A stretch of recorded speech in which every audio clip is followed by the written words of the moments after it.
When I was trafficked for labor, so I responded to an ad, and if you click the comment, you can get the backstory.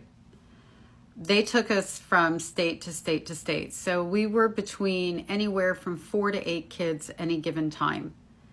And when they would check us into a motel, they would take the keys. So no, we weren't locked in the room. But when we left the room to go to work for the day, all of our belongings would still be in the room.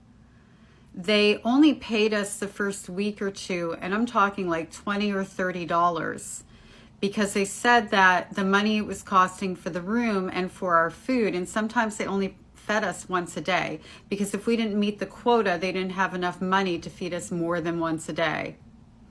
So they would have all our money. We had no place to live without them. We had no food to eat, no money, no nothing without them. And they held our belongings hostage. Their room was also on the same floor, so they could keep an eye on us.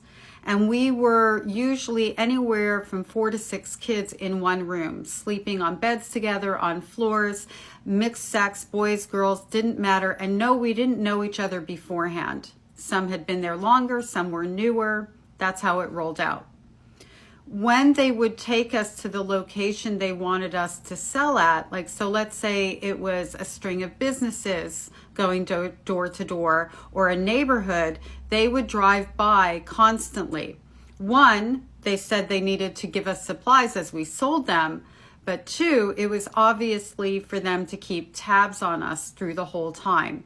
And I do remember, like, there was one kid that was kind of a supervisor kid, so I guess he or she had been there longer. I don't even remember if it was a boy or a girl. We went from Florida to West Virginia to Ohio, and then eventually Louisiana, because it was so cold and there was snow and we didn't have proper clothing in Ohio, that they went for someplace warmer. In Louisiana, it was the first time, the first day, the first minute that I was out by myself. I decided that my belongings that were in that backpack weren't worth me continuing on. So I did what I knew how to do. I ran away.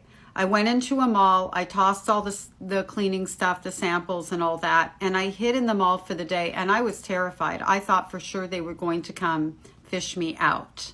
What happened next? Well, that'll be another video.